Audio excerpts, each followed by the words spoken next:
Welcome back to Thick Riff Thursday, ladies and gentlemen. First of all, to all my fellow Floridians, I hope you're all staying safe. I hope you all have evacuated the area of Hurricane Milton, and I'm hoping for a speedy recovery for that area. I do have a riff idea today, but I also have an insane guitar tone. Let me take you through it real quick. It's really simple, but it's really hitting.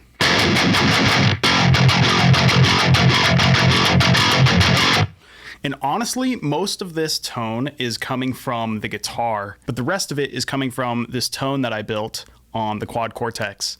And I can take you through it real quick. So we have this transpose block, which is not doing anything. It's just there if I want to use it. Then I have the utility plug-in gate. I've said this before in videos.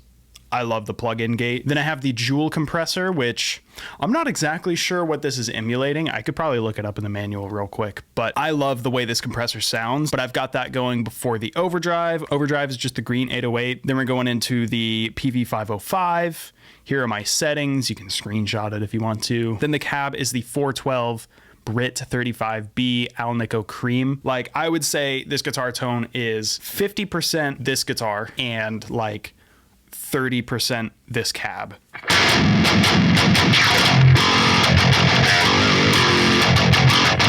Like, we can click through some cabs here and hear some other ones. That one's nice. But this Alnico Cream is ripping.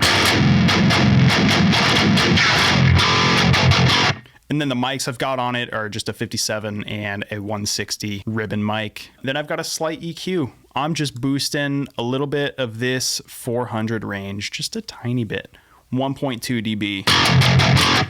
And then I'm cutting just a little bit down here at 4K. So that's before the EQ. That's with the EQ. Then in Logic on my guitar bus, I have two plugins. I've got this EQ, doing some dynamic multiband compression stuff down here in the low mids. And I've just got a couple harsh frequencies cut out up here.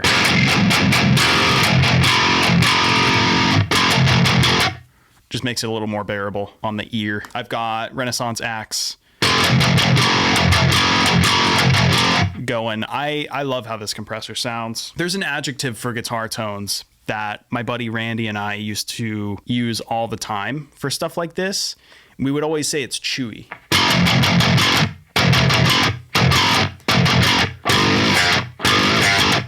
Like, that's chewy. It's just like, I don't know, it's squishy. It's squishy, it's chewy. I don't know, it's that kind of like old school Periphery, old school bulb demo type guitar quality that I've always loved. So that's the guitar tone. I have a riff idea that I want to record. Let's go. 2, 1, 2, 3, 4.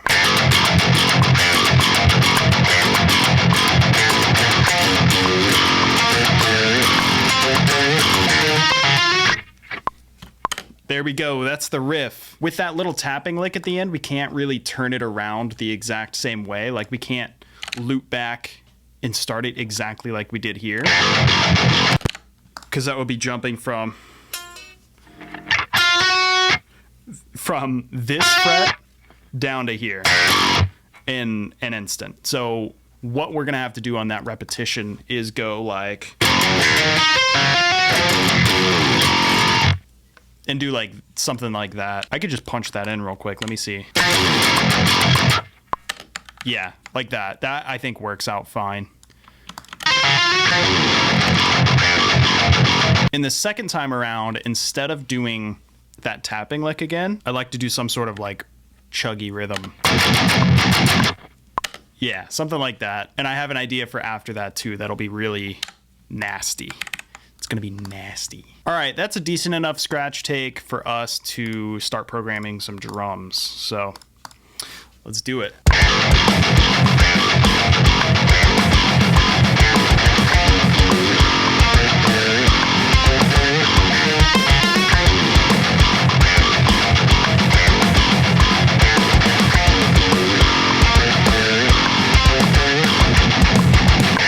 Okay, it wasn't perfect.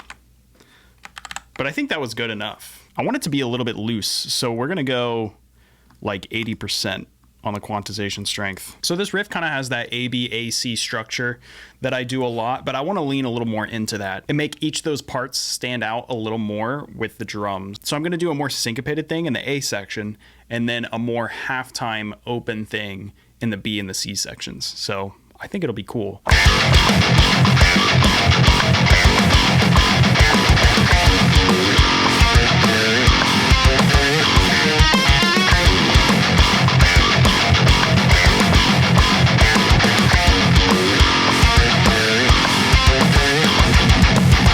Can't do that accent there.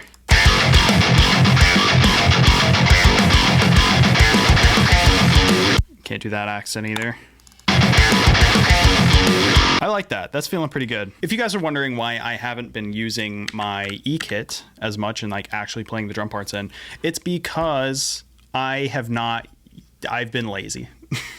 I have not yet figured out a good camera angle for back there where I have the drums in that far corner. I haven't set it up yet to where I think it looks good enough to be in these videos, to be honest. And just playing the stuff in on the keyboard is easier than making that drum corner look good. I do want to keep doing programmed drums on the E-kit, but I just need to make that corner look a little better. But for now, we're just programming it in. This drum part's feeling really good and like leaning into that ABA street. Can I speak? I was trying to say, I think leaning into that ABAC structure with the drums was a pretty cool way to make this riff a little more unique, because as of right now, it's not like groundbreaking material guitar wise, but doing the drums like that was definitely a step in the right direction. All right, let's get a few good takes of this riff. Actually, you know what? I love that split coil sound. We're doing that. It's so sick. It's like my hand just lagged. My hand, just my like wrist, the signals I was sending from my brain to my wrist were like late.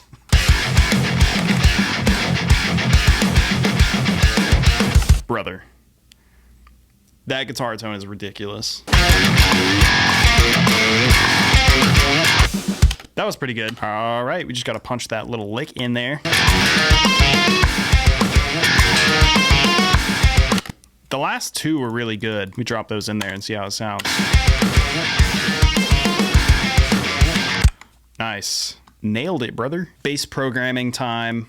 My favorite part. Honestly, I could just put in a bunch of 16th notes and I think we'd be fine.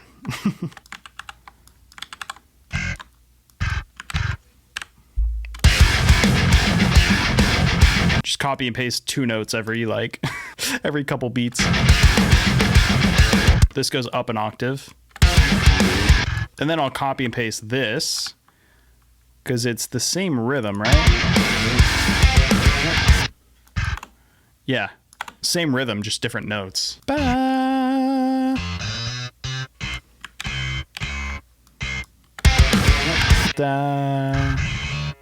Why do I always write these jumpy ass riffs where I have to go through the bass programming and do all these 4-string articulations? Why do I hate myself? There we go, dude. Bass is programmed perfectly, might I add. In the next part, I kind of want to do something I've never done before, and that's rip off Dream Theater. I'm gonna do like some type of mirror style rhythm right here.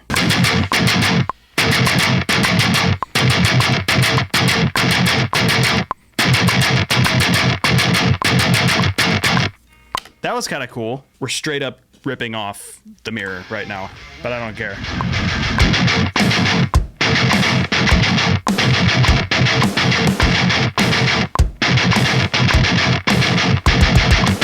You can take the man out of Dream Theater, but you can't take the Dream Theater out of the man. Where's my open hi-hat?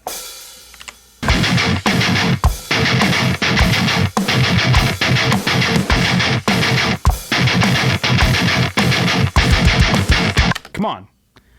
You can't tell me that's not gross. Logic, please. Don't ruin my day right now.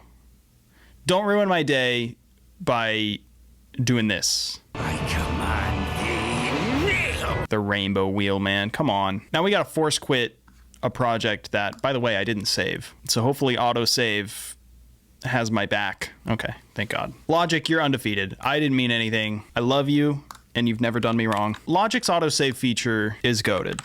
And Logic is goated. I've always said that. I've always said that Logic is the greatest computer software to ever be made. Not even music production, just the greatest software that I think I've ever had the honor of existing in at the same point in time. And if I hit Control X, I can just automatically strip these silences too. I'm honestly just impressed more and more every day at the fact that Apple was able to pull this off in such a graceful, professional way. It really is just a sight to behold. Anyway.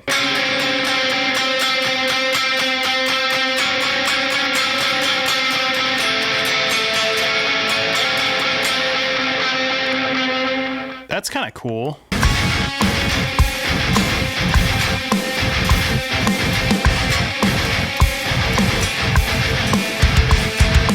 I actually kind of love having my effects printed already because I can do shit like this, where I take the beginning of that and then I reverse it and it sounds like this.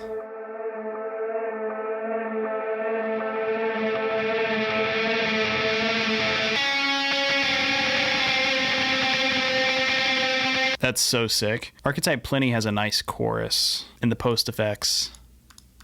Turn all that off. Turn that off, turn on the chorus.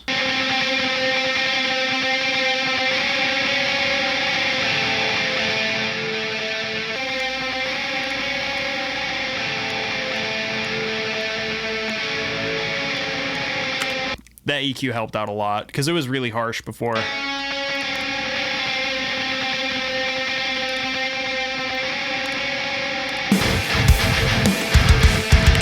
Let's get some synths in here. I have an insane amount of synths in my Argent Metal template, which, by the way, if you guys would like me to put that up on my website, let me know. The plan is to do that anyway, but keep an eye out for that. I've got some new templates that I should be launching pretty soon. Distorted chainsaw synth we have there.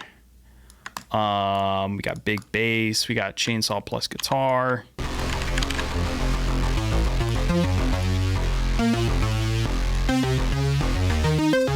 I don't really want the synths doing all these hits here. I think I could just get rid of all those hits and just make the notes longer, because that seems completely unnecessary to be doing all those hits. We don't need the attack from the guitar, the bass, and the synths. Dude, one of my favorite plugins of all time, Devil Lock Deluxe.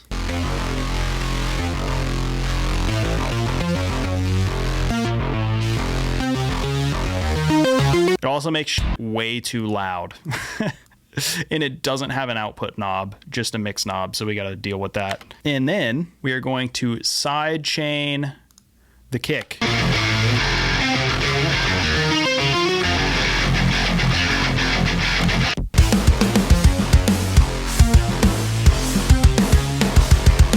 All right, boys, that's sounding massive. Let's put the mastering chain on there and give it a listen. All right, here we go, from the top.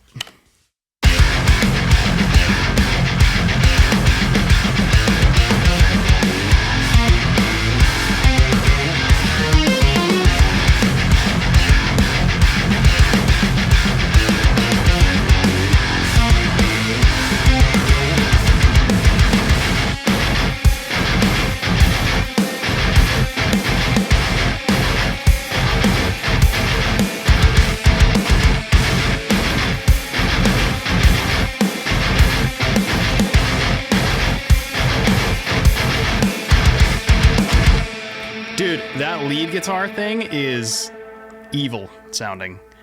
We could make it even more evil if we put some like distorted synths and stuff on top of that, but it sounds sick already as it is. Let's take one last listen to these guitars, because these guitars are crazy sounding.